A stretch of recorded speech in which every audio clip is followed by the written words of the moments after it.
दोस्तों नमस्कार। आपका स्वागत है अपने YouTube चैनल पर। और आज हम लोग पढ़ेंगे एनसीईआरटी हिस्ट्री क्लास 6 चैप्टर 8 जिसका टॉपिक है खुशहाल गांव और समृद्ध शहर। खुशहाल गांव और समृद्ध शहर के बारे में पढ़ेंगे। यह class state PCS, UPSC exam, केंद्रीय विद्यालय, Navodaya Vidyalaya, Delhi board, RO TST PHT, SSC CGL, UP triple SC, even ऐसे सारे एग्जाम्स के लिए इंपॉर्टेंट है जिसमें यह टॉपिक आता है। दोस्तों क्लास स्टार्ट करने से पहले 4 लाइनें आप लोगों के लिए। देखिए दोस्तों, क्या है 4 लाइनें?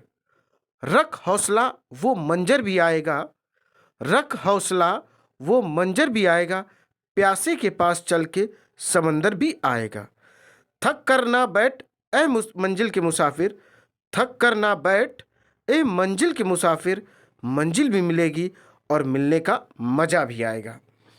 आइए दोस्तों अब स्टार्ट करते हैं अपनी क्लास को और समझते हैं क्या है। देखिए दोस्तों, हम सभी लोग जानते हैं कि खुशहाल गांव क्या होता है।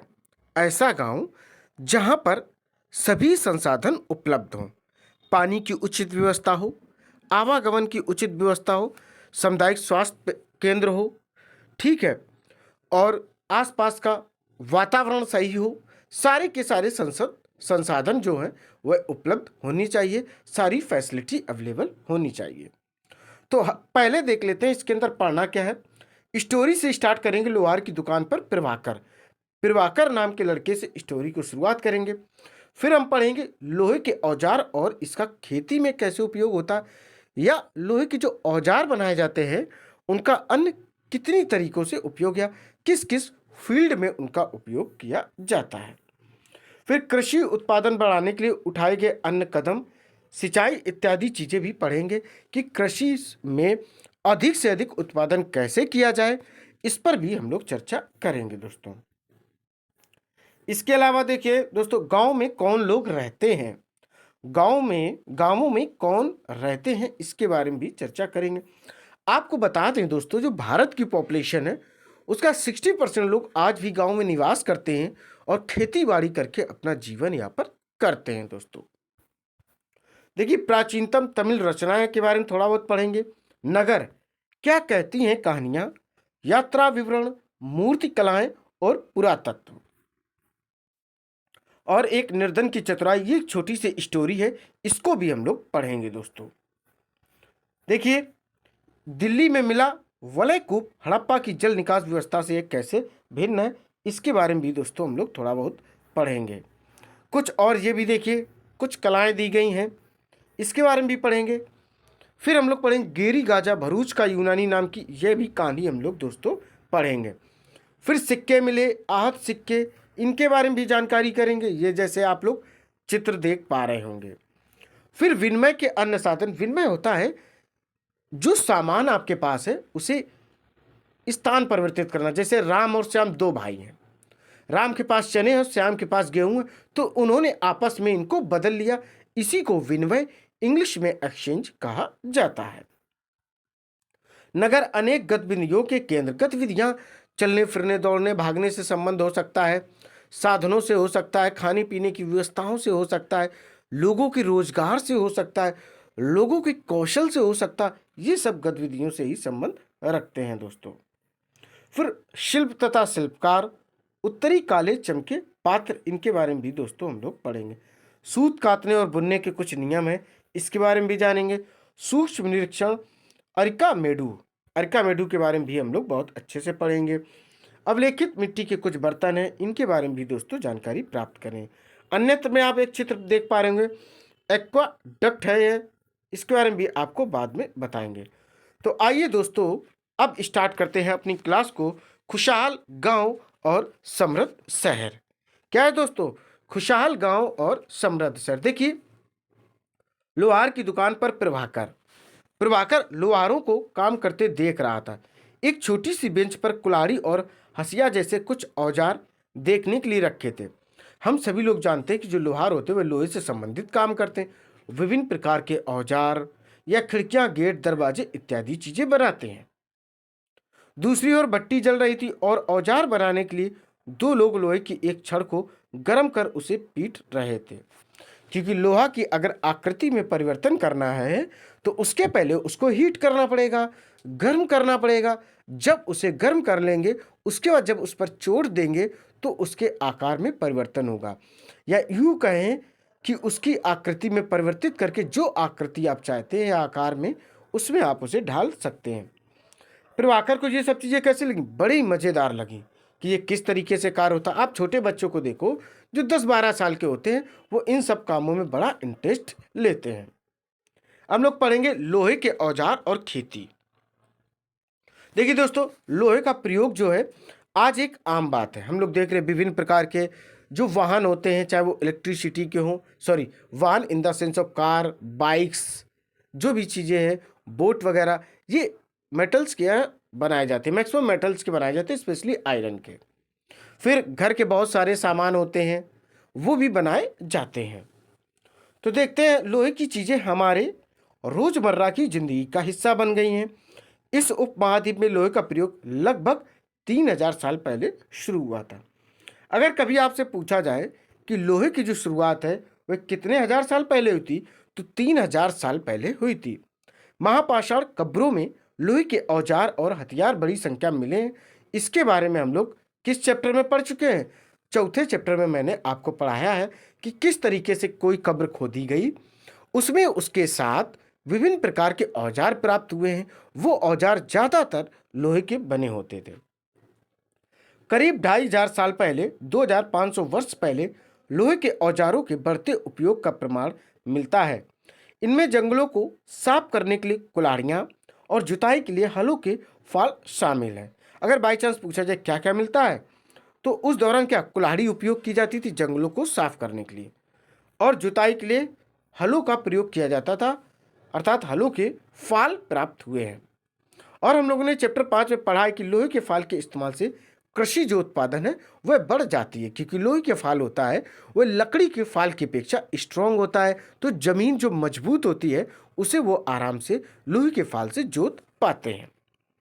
ये देखिए, दो चित्र भी हैं, दिए गए कुल्हाड़ी है और यह कुछ पकड़ने वाला भी है जिसको समसी कहते हैं। अब देखेंगे कृषि उत्पादन बढ़ाने के लिए उठाए गए अन्य कदम। देखिए, औजारी की सूची में इन चित्रों के नाम है जो हसिया है, कुल्हाड़ी और संडसी है। लोहे की ऐसी 5 चीज़ें भी आप बना सकते हो, सूची बना सकते हो कौन कौन सी चीज़ें होती हैं। हम लोग देखेंगे कृषि उत्पादन बढ़ाने के लिए उठाए गए अन्य कदम, जैसे सिंचाई। सिंचाई इसका मुख्य साधन था। उन्नत प्रकार के बीजों का उपयोग करना भी इसका एक साधन होता है।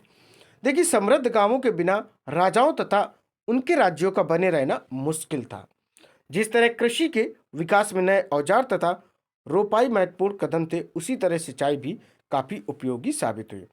अगर दोस्तों एक बात आप समझे, फसल आपने बीज डाले और पानी ना मिला, बरसात ना हुई, या आपने नलकूप के माध्यम से पानी फसलों तक ना पहुंचाया, तो क्या आप उम्मीद करते हैं कि फसल उग पाएंगी?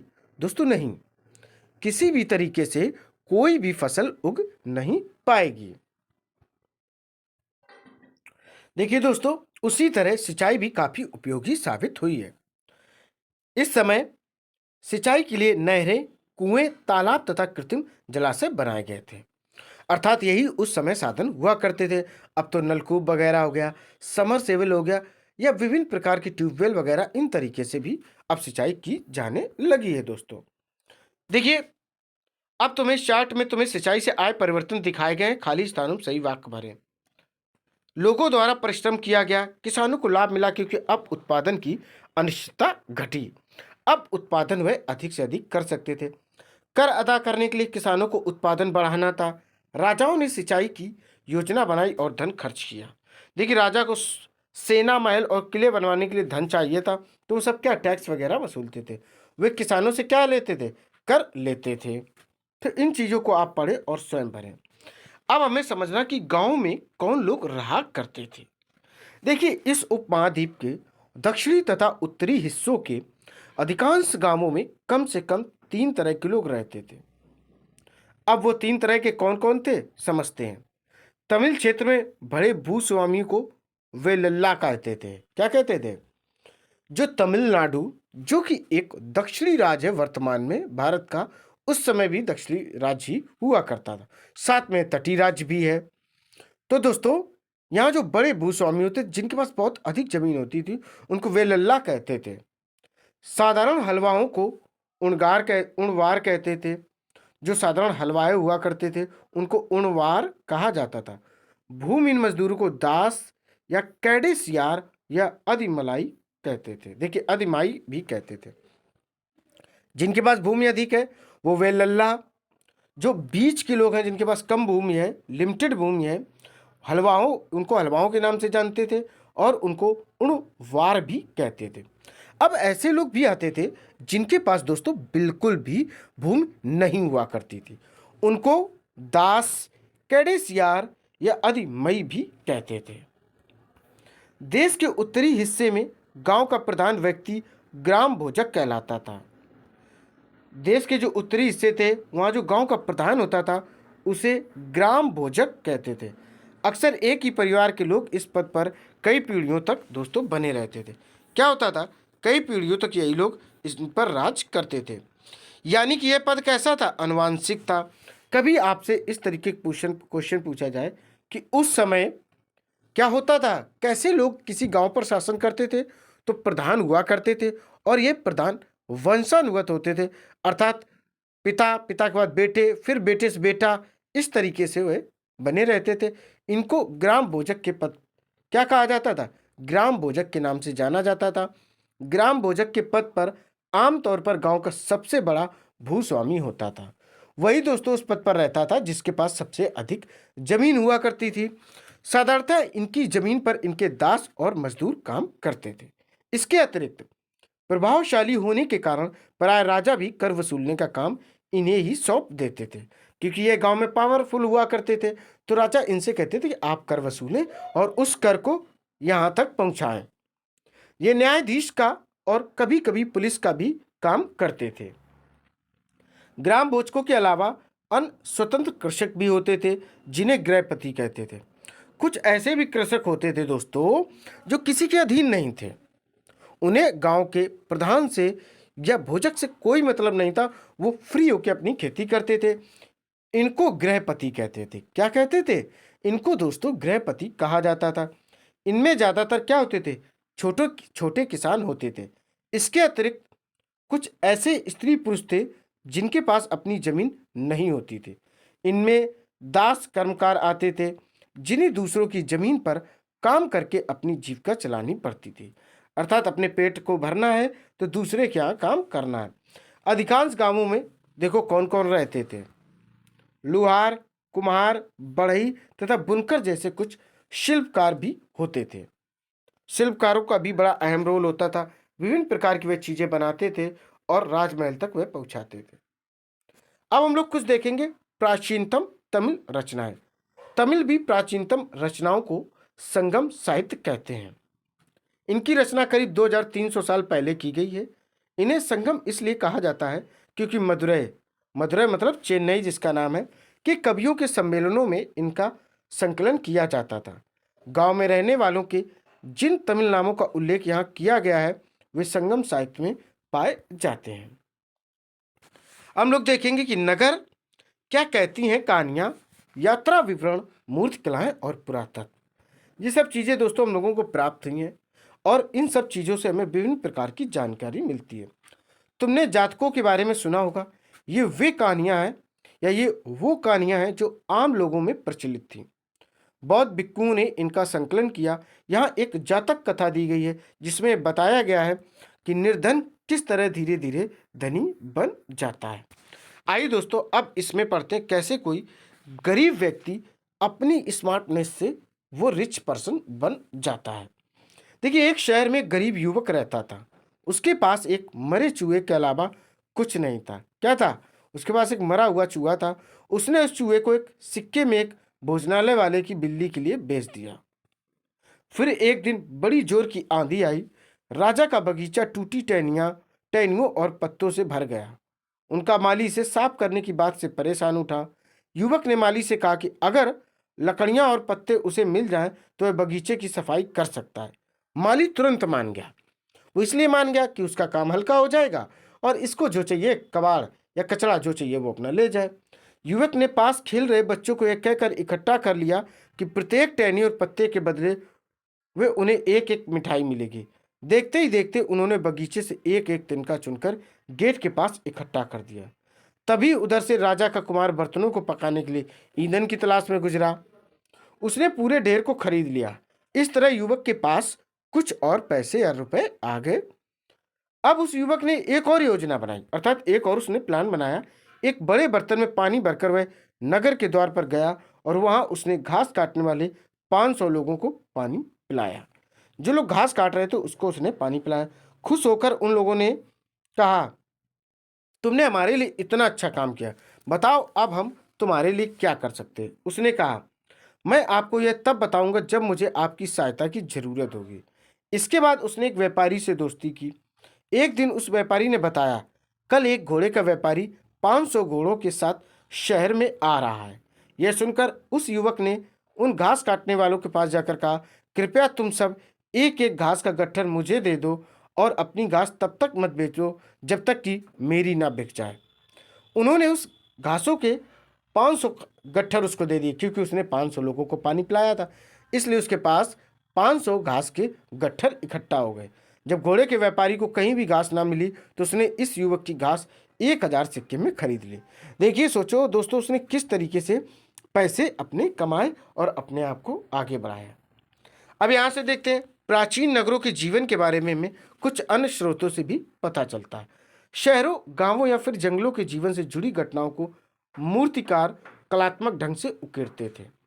इन मूर्तियों को ऐसी इमारतों की रेलिंग या खंभों या प्रवेश द्वारों पर सजाया जाता था जहां लोग आते जाते थे या जहां लोग रहा करते थे। आपने अक्सर देखा होगा, किसी ऐतिहासिक स्थल को देखें तो हो सकता है उसके प्रवेश द्वार पर कोई मूर्ति बनी हो, बेहतरीन नक्काशी से बनी हो। तो आपने मंदिरों में या अन्य ऐसे ऐतिहासिक स्थलों में इस टाइप की मूर्तियां देखी होंगी। अगर ना देखी हो तो आप YouTube के माध्यम से देख सकते हैं दोस्तों। अब आपको ये चीज दिखाते हैं। देखिए, यह एक दिल्ली में मिला वलय कूप है। हड़प्पा की जल निकास व्यवस्था में से एक कैसे भिन्न। देखिए, सांची की मूर्ति कला है, मध्य प्रदेश स्थित। ये देखिए, सांची की मध्य प्रदेश में स्थित है। किस तरीके से मूर्ति कला मिली है, कितनी ढेर सारी मूर्तियां बनी हैं, महिला पुरुष सब बने हुए हैं, किस तरीके से मूर्तियां प्रदर्शित कर रही, घोड़े भी हैं, रथ भी है, सब कुछ इसमें है दोस्तों। मध्य प्रदेश स्थित सांची की स्तूप की मूर्ति कला का नमूना है। इसमें शहर के जीवन का एक दृश्य है और चैप्टर 11 में हम लोग पढ़ेंगे कि इन दीवारों को भी देखेंगे और समझेंगे क्या वे ईंट की बनी है या फिर लकड़ी या पत्थर से।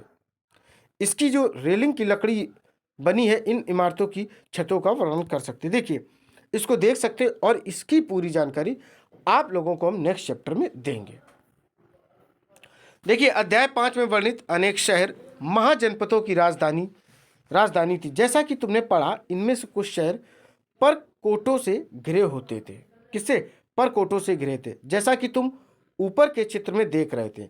अनेक शहरों में वलय कूप मिले। वलय कूप in the sense of water sources.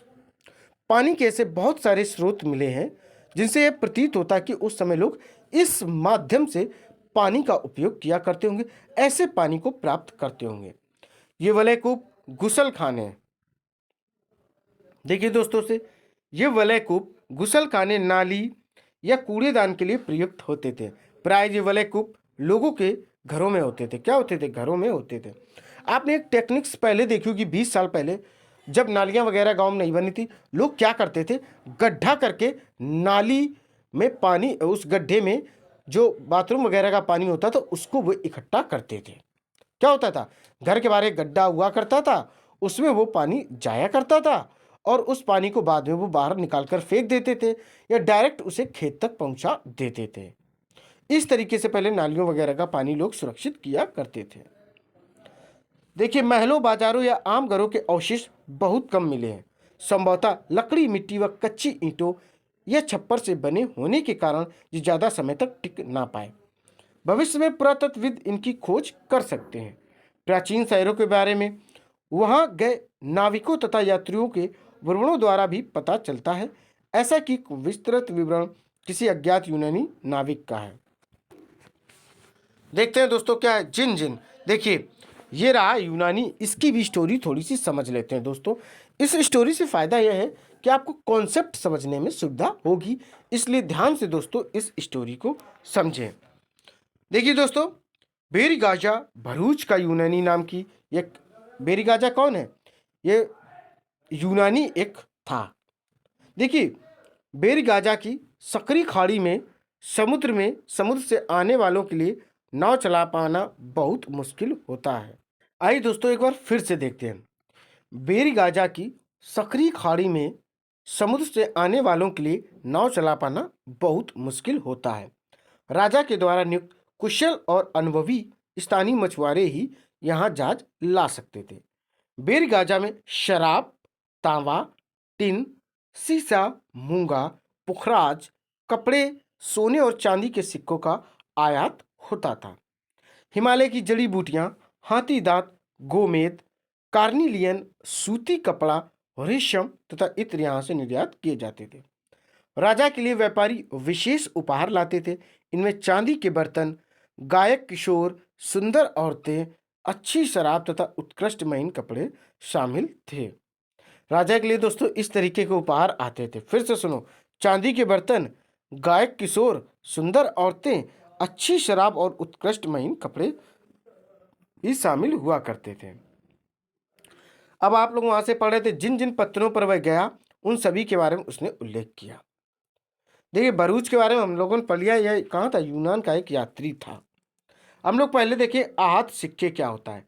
आहत सिक्के सामान्यतः आयताकार और कभी कभी वर्गाकार या गोलाकार भी होते थे। या तो ये धातु की चादर को काटकर या धातु के चपटे गोलिकाओं से बनाए जाते थे। इन सिक्कों पर कुछ लिखा हुआ नहीं था, बल्कि इन पर कुछ चिन्ह ठप्पे से बनाए गए थे। कैसे? ठप्पे से बनाए जाते थे, इसलिए ये आहत सिक्के कहलाए। ये सिक्के उपमहाद्वीप के लगभग अधिकांश हिस्सों में पाए जाते हैं और ईसा की आरंभिक सदियों तक ये प्रचलन में रहे हैं। दोस्तों देखो, जैसे कि आप नीचे देख पा रहे होंगे, ये क्या है कि एक मोहर से एक ठप्पा लगाया गया है और ये सिक्के बन गए। और इनकी पहचान भी होती थी कि जिस राज्य की ये मोहर या ठप्पे होते थे उसी राज्य में ये सिक्के बेहतरीन तरीके से चलाए जाते थे। देखिए सिक्के, पृष्ठ 82 पर दी गई कहानी में देखा किस तरह सिक्कों के आधार पर संपत्ति का मूल्यांकन किया गया। पुरातत्वविदों को इस युग के हजारों सिक्के मिले हैं। सबसे पुराने आहत सिक्के थे। आहत सिक्के जिनमें ठप्पे लगे होते हैं, ध्यान रखिएगा, जो करीब 500 साल चले। इसका चित्र नीचे दिया गया है। चांदी या तांबे के सिक्कों पर विभिन्न आकृतियों को आहत कर बनाए जाने के कारण इन्हें आहत सिक्का कहा गया है। देखिए दोस्तों, विनिमय के अन्य साधन, मैंने आपको बताया था कि अपनी वस्तुओं का आदान प्रदान करना ही विनिमय कहलाता है। संगम साहित्य की इस छोटी सी कविता को आइए पढ़ते हैं। खेतों के सफेद धान गाड़ियों पर लादे जा रहे हैं, खेतों के सफेद धान गाड़ियों पर लादे जा रहे हैं, नमक के लिए लंबे लंबे रास्ते, चांदनी सी सफेद रेत पर परिवार को समेटे, कहीं पीछे न छूट जाएं, शहरों से नमक के सौदागरों के यूं चले जाने से सिर्फ सन्नाटा रह जाता है। दोस्तों हम सभी लोग जानते हैं कि जो नमक है उसका उत्पादन कहाँ होता है? समुद्र के किनारे ही होता है। कहाँ पर होता है दोस्तों? समुद्र के किनारे किनारे ही नमक का उत्पादन होता है। हम लोग पढ़ेंगे नगर अनेक गतिविधियों के केंद्र। नगर किस तरीके से विभिन्न प्रकार की जो गतिविधियां होती हैं, जो एक्टिविटी होती हैं, उनका सेंटर कैसे होते हैं। अक्सर नई नगर कई कारणों से महत्वपूर्ण हो जाते हैं। उदाहरण के लिए मथुरा, देखिए आप पढ़ते हैं, यह 2500 साल से भी ज़्यादा समय से एक महत्वपूर्ण नगर रहा है। कौन सा? मथुरा, क्योंकि यहाँ यह यातायात और व्यापार के दो मुख्य रास्तों पर स्थित था। इनमें से एक रास्ता उत्तर पश्चिम से पूरब की ओर और दूसरा उत्तर से दक्षिण की ओर जाने वाला था। एक रास्ता कहाँ था? उत्तर पश्चिम से पूरब की ओर, देखिए यहाँ से, और दूसरा जो था उत्तर से दक्षिण की ओर जाने वाला था। शहर के चारों ओर किलेबंदी थी, इसमें अनेक मंदिर थे। आसपास के किसान तथा पशुपालक शहर में रहने वालों के लिए भोजन की व्यवस्था करते थे या भोजन जुटाया करते थे। मथुरा बेहतरीन मूर्तियां बनाने का केंद्र था। बिल्कुल दोस्तों, आज भी एक मथुरा क्या है? धार्मिक सिटी या रिलीजियस सिटी के नाम से जाना जाता है। लगभग 2000 साल पहले मथुरा कुषाणों की दूसरी राजधानी बना। अगर आपसे पूछा जाए दूसरी बार मथुरा 2000 साल पहले किसकी राजधानी बना था, तो कुषाणों की बना था। इसके बारे में हम लोग नेक्स्ट चैप्टर में पढ़ेंगे। मथुरा एक धार्मिक केंद्र भी है और रहा है। देखिए, पहले भी था धार्मिक केंद्र, है और भविष्य में भी रहने की संभावना है। यहाँ बौद्ध विहार और जैन मंदिर है। यह कृष्ण भक्ति का एक महत्वपूर्ण स्थल है। देखो, यहाँ विहार भी है, बौद्ध विहार और जैन मंदिर भी है, और कृष्ण भक्ति के लिए तो मान लो फेमस है ही पूरे भारत में। मथुरा में प्रस्तर खंडों तथा मूर्तियों पर अनेक अभिलेख भी मिले हैं। आमतौर पर ये संक्षिप्त अभिलेख हैं जो स्त्रियों तथा पुरुषों द्वारा मठों या मंदिरों को दिए जाने वाले दान का उल्लेख करते हैं।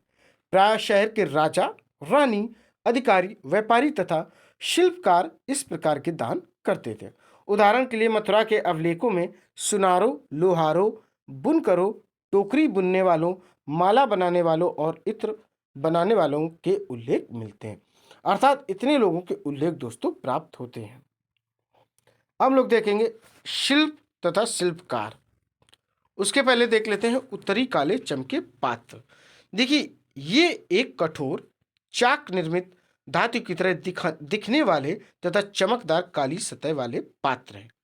इसे बनाने के लिए कुम्हार मिट्टी के बर्तनों को भट्टों पर उच्च तापमान पर रखते थे, जिसके परिणाम स्वरूप इन बर्तनों की बाहरी सतह काली हो जाती थी। इन पर एक पतली काली लेप भी लगाई जाती थी जो इस बर्तन को शीशे जैसी चमक प्रदान करता था। हम लोग देखेंगे दोस्तों शिल्प तथा शिल्पकार। देखिए दोस्तों, पुरास्थलों से शिल्पों के नमूने मिलते हैं। अच्छा, शिल्पकार क्या होते थे? विभिन्न प्रकार की चीजें बनाया करते थे, इसलिए इनको दोस्तों शिल्पकार कहते हैं। इनमें मिट्टी के बहुत ही पतले और सुंदर बर्तन मिले हैं जिन्हें उत्तरी काले चमकीले पात्र कहा जाता है, क्योंकि ये ज्यादातर उपमहाद्वीप के उत्तरी भाग में मिले हैं। ध्यान रहे कि अन्य दूसरे शिल्पों के अवशेष नहीं बचे होंगे। जैसे कि विभिन्न ग्रंथों से हमें पता चलता है कि कपड़ों का उत्पादन बहुत महत्वपूर्ण था। उत्तर में वाराणसी और दक्षिण में मदुरै इसके प्रमुख केंद्र हुआ करते थे। देखिए, उत्तर में कौन सा? वाराणसी, जिसको काशी भी, बनारस भी कहते हैं। मदुरै, जिसको चेन्नई भी कहते हैं, तमिलनाडु में स्थित एक शहर है। यहाँ स्त्री पुरुष दोनों काम करते थे। अनेक शिल्पकार तथा व्यापारी अपने अपने संघ बनाने लगे थे जिन्हें श्रेणी कहते थे। जो शिल्पकार तथा अन्य व्यापारी थे अपने संघ अर्थात ग्रुप बनाने लगे थे और इनको दोस्तों श्रेणी कहते थे। शिल्पकारों की श्रेणियों का काम प्रशिक्षण देना अर्थात ट्रेनिंग देना था, कच्चा माल उपलब्ध कराना और तैयार माल का वितरण करना, जबकि व्यापारियों की श्रेणियां व्यापार का संचालन करती थी। श्रेणियां बैंकों के रूप में काम करती थी जहां लोग पैसे जमा रखते थे। इस धन का निवेश लाभ के लिए किया जाता था। देखिए दोस्तों, जो इस धन का निवेश लाभ के लिए किया जाता था, उससे मिले लाभ का कुछ हिस्सा जमा करने वालों को लौटा दिया जाता था या फिर मठ आदि धार्मिक संस्थानों को दिया जाता था। इस तरीके से ये कार्य करते थे। हम लोग देखेंगे सूत कातने और बुनने के कुछ नियम हुआ करते थे। ये नियम अर्थशास्त्र के अध्याय 7 में अर्थशास्त्र का उल्लेख किया गया है। इसमें वर्णन किया गया है कि किस प्रकार एक विशेष पदाधिकारी की देखरेख में कारखानों में सूत की कताई और बुनाई अच्छे से की जाती थी। ऊन, पेड़ों की छाल, कपास, पटुआ तथा सन को तैयार करने के काम में विधवाओं, सक्षम अक्षम महिलाओं, भिखुड़ियों, वृद्धावेश्याओं, राजा की अवकाश प्राप्त दासियों, सेविकाओं और अवकाश प्राप्त देवदासियों को लगाया जाता था। इन्हें इनके काम के और गुणवत्ता के अनुसार पारिश्रमिक यात्री अर्थात पैसे दिए जाते थे। जिन महिलाओं को बाहर निकलने की अनुमति नहीं थी, वे अपनी दासियों को भेजकर कच्चे माल को मंगवा सकती थीं और फिर तैयार माल उन्हें भिजवा सकती थीं। वे औरतें जो कारखाने तक जा सकती हैं, उन्हें अपना माल कारखाने तक तड़के ले जाना पड़ता था, अर्थात मॉर्निंग में जाना पड़ता था, जहां उन्हें पारिश्रमिक मिलता था। इस समय माल को अच्छी तरह जांचने के लिए रोशनी रहती थी। अगर निरीक्षक उस औरत की तरफ देखता है या उधर उधर की बातें करता है तो उसे सजा मिलनी चाहिए। अगर औरत ने अपना काम पूरा नहीं किया तो उसे जुर्माना देना पड़ता था। इसके लिए उसका अंगूठा भी काटा जा सकता था। इस तरीके के दोस्तों पहले नियम हुआ करते थे। हम लोग पढ़ेंगे सूक्ष्म निरीक्षण अरिका मेडू। ये कुछ इंपॉर्टेंट टॉपिक है, इस पर थोड़ा सा दोस्तों ध्यान दीजिएगा। देखिए मानचित्र 7 में पृष्ठ 105 पे है, में अरिका मेडू जो कि पुदुचेरी में है ढूंढते हैं। पृष्ठ 88 में रोम के बारे में दी गई जानकारी है, उसे भी हम लोग पढ़ लेंगे, कोई दिक्कत नहीं है। लगभग 2200 से 1900 साल पहले अर्कामेडू एक पत्तन था। पत्तन मतलब जहाँ पानी के जहाज आते जाते रहते हो दोस्तों, उसी को पत्तन कहा जाता है। यहाँ दूर दूर से आए जहाज़ों से सामान उतारे जाते थे। यहाँ ईंटों से बना एक ढांचा मिला है जो संभवतः गोदाम रहा हो। यहाँ भूमध्य सागरीय क्षेत्र के एम्फोरा जैसे पात्र मिले हैं। इनमें शराब या तेल जैसे तरल पदार्थ रखे जा सकते थे। इनमें दोनों तरफ से पकड़ने के लिए हत्थे होते थे। साथ ही यहाँ एरेटाइन जैसे, अब देखिए या ये शब्द समझने वाली बात है, यहाँ पर दोस्तों एरेटाइन जैसे मोहर लगे लाल चमकदार बर्तन भी मिले हैं। इन्हें इटली के एक शहर के नाम पर रखा गया है। देखिए जो एरेटाइन जैसे मोहर लगे रेड कलर के जो बर्तन प्राप्त हुए हैं दोस्तों, इनका नाम रखा गया है, इटली का एक शहर है एरेटाइन, और इसे मोहर लगे सांचे पर गीली चिकनी मिट्टी को दबाकर बनाया जाता था। अब देखेंगे कुछ ऐसे बर्तन भी मिले हैं जिनका डिजाइन तो रोम का था, किंतु वे यहीं बनाए जाते थे। यहाँ रोमन लैम्प, शीशे के बर्तन तथा रत्न भी मिले हैं। देखिए पहले की जो दोस्तों टेक्नोलॉजी थी बड़ी इंटरेस्टिंग थी। कैसे कैसे लोगों ने अच्छी अच्छी इमारतें बनाई होंगी। विभिन्न प्रकार की पत्थरों में इतनी धांसू नक्काशी करते थे दोस्तों कि आज अगर आप ढूंढने जाएं, आज वो करवाना चाहें तो करवाना कठिन हो जाता है दोस्तों। साथ ही छोटे छोटे कुंड मिले हैं जो संभवतः कपड़े की रंगाई के पात्र रहे होंगे। यहाँ पर शीशे और अर्ध बहुमूल्य पत्थरों से मनके बनाने के पर्याप्त साक्ष्य मिले हैं। देखिए अभिलेखित मिट्टी के कुछ बर्तन हैं। कई बर्तनों पर ब्राह्मी लिपि में अभिलेख मिले हैं। प्रारंभ में तमिल भाषा के लिए इसी लिपि का प्रयोग किया जाता था, इसीलिए इन्हें तमिल ब्राह्मी लिपि भी या अभिलेख भी कहा जाता है। ये रहे दोस्तों पत्थर। अन्यत्र में देख लें, यह देखिए यह यूरोप के सबसे पुराने शहरों में से एक है। इसका विकास लगभग तभी हुआ जब गंगा के मैदान के शहर बस रहे थे। रोम एक बहुत बड़े साम्राज्य की राजधानी था। यह यूरोप, उत्तरी अफ्रीका तथा पश्चिमी एशिया तक फैला साम्राज्य था। इसके सबसे महत्वपूर्ण शासकों में से एक था ऑगस्टस। कौन था? ऑगस्टस था जो करीब 2000 साल पहले शासन करता था। उसने कहा था कि रोम ईंटों का शहर है जिसे मैंने संगमरमर का बनवाया है। ऑगस्टस और उसके बाद के शासकों ने कई मंदिर तथा महल भी बनवाए थे। ऑगस्टस ने बड़े बड़े रंगमंडल, जिनको एम्पी थिएटर कहते हैं, बनवाए। इनमें चारों तरफ दर्शकों के बैठने की सीढ़ी नुमा जगह भी होती थी। यहाँ लोग विभिन्न प्रकार के कार्यक्रम देख सकते थे। उन्होंने स्नानागार भी बनवाए जहाँ स्त्रियों तथा पुरुषों के लिए अलग अलग समय निर्धारित थे। यहाँ लोग एक दूसरे से मिलते थे और आराम करते थे। बड़े बड़े जलवाही सेतु, जिसको एक्वाडक्ट कहते के जरिए शहर के स्नानागारों, फव्वारों तथा गुसलखानों के लिए पानी लाया जाता था। ये देखिए इस तरीके से दोस्तों हुआ करते थे एक्वाडक्ट।